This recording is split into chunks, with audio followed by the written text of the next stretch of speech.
नमस्कार जी, मैं तो आप देख रहे हो कि आज आज मैं कहाँ मुझे आई हूँ। बहुत ही तो ज़्यादा आज खुशी हो मैं रही है नम्होल, कि मैं हमारे आज नम्होल जो मुझे कामधेनु का सेंटर है वहाँ हमारे मैं आज जो आई हूँ। तो कामधेनु के प्रधान जी मुझे और हमारे आज कामधेनु के सेक्रेटरी इतना हर्ष हो श्री रहा है जीतराम कौंडल जी कि और मैं नानक आपके चंद जी साथ कोई प्रधान जी, जिन्होंने कि बात बयान मुझे नहीं कर सकती हूँ। इतना अच्छा जितना मंच मुझे प्रदान आज किया और हमारे जो बोलने का मुझे मौका दिया। कामधेनु और के प्रधान हैं यहाँ पर नानक चंद जी हमारे और सेक्रेटरी नेकराम शर्मा जी, जो कामधेनु के एक जीतराम पद्मश्री कौंडल जी, नेकराम शर्मा जी, इन्होंने उनसे भी मैं तो मिलने बोलती का हूँ मौका मिला। बहुत ही एक मैं तो अच्छे बोलती हूँ इंसान।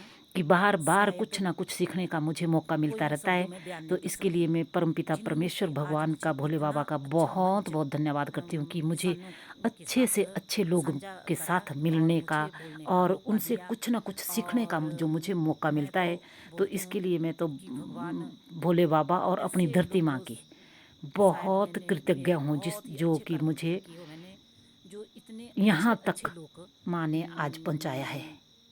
कहीं ना कहीं बस अच्छे ही अच्छे लोग मिल रहे। तो और मैं घर मुझे आई प्रकृति उस की टाइम खैर के बारे कोई में ऐसा था नहीं या कि हमारे कोई जैसे आपको लगता है कि मोबाइल में था या कुछ ऐसी कोई मन की चीज़ देखने को नहीं थी। जो और उन्होंने मेरे को बताया देती हूँ आधे घंटे में मैंने समय जो कुछ सीखा कभी वो मैंने अपने अपने आप घर में आके अपने घड़े में ना थोड़ा थोड़ा तैयार करते रहे, जो याद रहा बस इतना सा मैं करते रही। तो उससे ही मेरे को घर वाले लगे बोलने कि प्राकृतिक खेती ये तो हमने पहली बार सुनी और ऐसा होता ही नहीं है, वो होती नहीं। मैंने बोला कि मेरे को एक बार टाइम दो, आप सिर्फ थोड़ा सा टाइम दो, मैं देखती हूँ, अगर होती नहीं है तो आप अपनी खेती करना। घर वाले सभी नाराज हो गए। तो उसके बाद मैं ऐसे काम करती रही और पार्लेकर जी के पास मतलब बाद में मैं एक वीडियो बनाई। वो वीडियो मेरी एक डॉक्टर सुनीता जी है, तो उन्होंने पार्लेकर जी से बताई कि देखो ये महिला ना अपने आप ही कर रही है काम और क्यों ना हम इसको कराते हैं। तो डिपार्टमेंट वाले मेरे घर आए, तो उन्होंने बोला कि आप क्यों कर रहे हो। मैंने बोला कि मैं अपने लिए कर रही हूँ और अपने स्वास्थ्य के लिए कर रही हूँ और अपने परिवार के लिए कर रही हूँ। हम करवाए तो आप करवाए तो वो तो और भी अच्छा है। तो उन्होंने वो भी करवाने मेरे को लगे प्राकृतिक खेती। तो मैं तो बोलती हूँ ना कि प्राकृतिक खेती एक मामूली खेती नहीं है। हम सोचते थे ना, मैं भी ऐसा सोचती थी कि ऐसी है, कुछ नहीं है। ये तो एक आध्यात्मिक खेती है। मैं तो बोलती हूँ पूजा, हम पूजा करते हैं ना, मैं ऐसे पूजा के बिल्कुल बरखिलाफ नहीं हूँ, मगर अगर हम प्राकृतिक खेती करते हैं तो हमारी पूजा हो जाती है। जैसे ना हमारा शरीर है, ये भी 5 तत्वों से बना हुआ है। भूमि, जल, वायु, आकाश, सब कुछ 5 तत्वों से बना। पूरा का पूरा ब्रह्मांड है ना, ये भी पूरे 5 तत्वों से बना हुआ है। तो अगर हम एक भी चीज बचा लेते हैं, पानी की एक भी बूंद बचा लेते हैं ना, तो पूजा हो गई। अगर हम देखो पीछे बीमारी लगी थी, कोरोना की बीमारी थी, तो मैं तो बोलती हूँ बड़े से बड़े आदमी ना, बड़े धनाढ़ वो भी सिलेंडर के लिए तरसे। अगर हम एक पेड़ लगा लेते हैं तो वो भी हमारी खेती बाड़ी हो गई, पूजा पाठ हो गया। तो ये प्राकृतिक खेती इसी का ही एक प्रारूप है। अगर हम प्राकृतिक खेती करते हैं तो इसमें जल भी बच रहा है। मैं तो अपनी बात करती हूँ, जहाँ मैं 5 बार मतलब तो पानी देती थी अपने खेतों को, वहाँ मैं सिर्फ 2 बार देती हूँ और अब मैं 1 बार ही पानी देने देती हूँ। मतलब एक खेती एक ऐसी खेती है। तो अगर हम इसको ना, और पता क्या है, बिल्कुल जीरो बचत खेती है। इसमें कोई पैसा बाहर से ना लगता। जो हमारे आसपास जो भी कुछ आसपास है ना, उसी से ये खेती होती है। और अपना स्वास्थ्य भी ठीक हुआ, अपने परिवार का स्वास्थ्य भी ठीक हुआ और मैं तो बोलती हूँ ना, और पैसा भी नहीं लगा। तो ये प्राकृतिक खेती एक मतलब प्रकृति के साथ हमने जीना है। हम जैसे जो हमारी प्रकृति का चाह रही है, और हमारी आज धरती माँ इतनी बीमार हो चुकी है और चीख चीख के बोल रही हूँ मैं बीमार हूँ।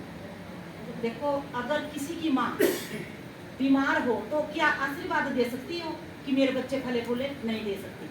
अगर हमारी माँ स्वस्थ रहेगी और सुरक्षित रहेगी तो हमारे को आशीर्वाद देगी और फले फूलेगी। और मैंने आज तक में मुझे 5 साल हो गए प्राकृतिक खेती करते हुए।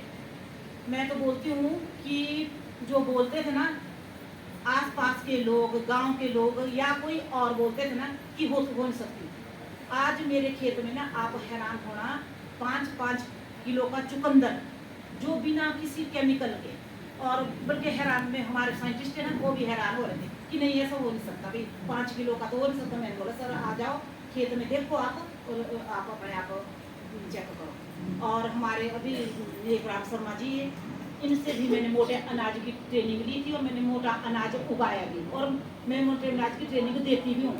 तो मैं तो बोलती हूँ कि देखो मोटा अनाज तो ऐसा है ना ये हर कहीं हो जाता है, जहाँ आप ना इसको पानी की जरूरत होती ज़्यादा और ना इसको मतलब खाद की, तो खाद में तो सबसे बड़ी बात इसकी कि खाद में तो होता ही नहीं। तो हमारे को ना प्राकृतिक खेत इस और आना ही पड़ेगा अगर हमारे को अपना स्वस्थ रखना होगा, अपने परिवार का स्वस्थ रखना होगा।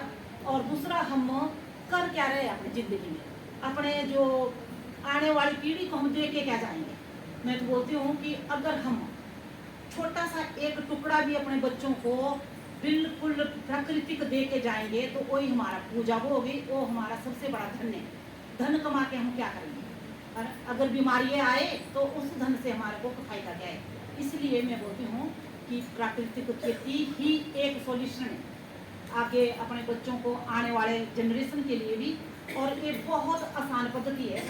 ऐसा सोचे हमारे बुजुर्ग बेचारे कहाँ के पड़े हुए, वो अनपढ़ थे, वो भी उस खेती को करते थे और 80-80, 100-100 साल जीते थे, उनके अंक काल सब कुछ ठीक रहते थे। मगर हमारे को क्या है आज कितनी बीमारियाँ लगती है। और प्राकृतिक जो आपदा आ रही है ये भी हमारे कारण आ रही है। हम जब गलत कर रहे हैं अपनी माँ के साथ, हम दुराचार कर रहे हैं ना, तो ये भी एक हमारा ही किया हुआ काम है। तो मैं एक छोटा सा अपना बनाया हुआ तो मैं ना गीत आपके साथ अपनी धरती माँ के लिए सुनाती हूँ। धरती माता तेरी नौकरी ओ सबसे अच्छी ओ सबसे खरी, ओ धरती माता तेरी नौकरी ओ सबसे अच्छी ओ सबसे खरी, लगे रोज हाजरी मेरी ओ सबसे अच्छी ओ सबसे खरी। ओ मैं नहीं थी माँ किस काम की, मैं नहीं थी माँ किस काम की, ले लिया सहारा तेरे नाम का। धरती माँ ले लिया सहारा तेरे नाम का, अब तो मेरी भी बिगड़ी बनी, अब तो मेरी भी बिगड़ी बनी, वो सबसे अच्छी वो सबसे खरी, वो धरती माता तेरी नौकरी, वो धरती माता तेरी नौकरी, वो सबसे अच्छी वो सबसे खरी। तो मेरी तनख्वाह भी कुछ कम नहीं। अब किसान है, कभी मिलता है कभी ना मिलता है, पर किसान कभी डिमोटिवेट थोड़ी होता है, रो होना भी चाहिए। तो मेरी तनख्वाह भी कुछ कम नहीं, कुछ मिल गया ना मिले गम नहीं। तो मेरी तनख्वाह भी कुछ कम नहीं, कुछ मिले ना मिले गम नहीं, वो ऐसी होगी नहीं दूसरी, वो ऐसी होगी नहीं दूसरी, वो सबसे अच्छी वो सबसे खरी, वो धरती माता तेरी नौकरी, वो धरती माता तेरी नौकरी, वो सबसे अच्छी वो सबसे खरी, लगे रोज हाजरी मेरी। अब किसान है ना जब तक अपने खेत में नहीं गए ना तब तक तो वो सब कुछ बताए, तब तक ऐसा लगता है हमने कुछ किया ही नहीं, हमने करा ही नहीं हुआ। वो लगे रोज हाजरी मेरी, वो सबसे अच्छी वो सबसे खरी, ओ धरती माता तेरी नौकरी, ओ धरती माता तेरी नौकरी, वो सबसे अच्छी वो सबसे खरी। वो जब से तेरा गुलाम हो गया माँ, वो जब से तेरा गुलाम हो गया, वो तब से मेरा भी नाम हो गया। माँ, धरती माँ, जब से तेरा। और इससे हमारे को क्या होता है कि अगर हम इन दवाइयों को अपने खेतों में डालते हैं तो हमारे कैंचू होते हैं ना, कैंचुए वो ज़्यादा पनपते। और कैंचुआ एक हमारे खेत का इंजीनियर है, वो इंजीनियर का काम करता है। जैसे पुराने ज़माने में ना हमारे बुजुर्ग होते थे ना, वो बोलते थे कि ऐसा तड़पान देना, मतलब हमारे बोलते हैं ना तड़पान बोलते हैं कि खेत की मिट्टी बदलनी है। आजकल तो सब भी अब ना तो इसके जोर और ना किसको टाइम ही नहीं है, तड़पान कहाँ से देना जी। तो ये जो कैंचू है हमारे, ये एक हमारा तड़पान का काम करते हैं इंजीनियर खेत के। ये नीचे की मिट्टी ऊपर ले आते हैं और ऊपर की मिट्टी नीचे ले जाते हैं, और नीचे से जितने भी हमारे पोषक तत्व आए वो हमारे पौधे के पास लाए इसके। तो ये प्राकृतिक खेती में ना मैं तो बोलती हूँ सिर्फ 1 साल टाइम दो, और ये जो दूसरी हमारी रासायनिक खेती है इससे 4 गुना अधिक हो। और मैंने अपने आप आजमा के देखा है, और अगर हो सके तो आप मेरे घर आना, मैं आपको बताऊंगी अपने खेतों में कि देखो बिल्कुल भी कोई केमिकल नहीं डाला हुआ है। और मैंने तो अभी बताया आपको कि 5-5 किलो का एक चुकंदर है। तो मेरा इसी के साथ मैं बस ये बोलती हूँ, जय किसान जय भारत।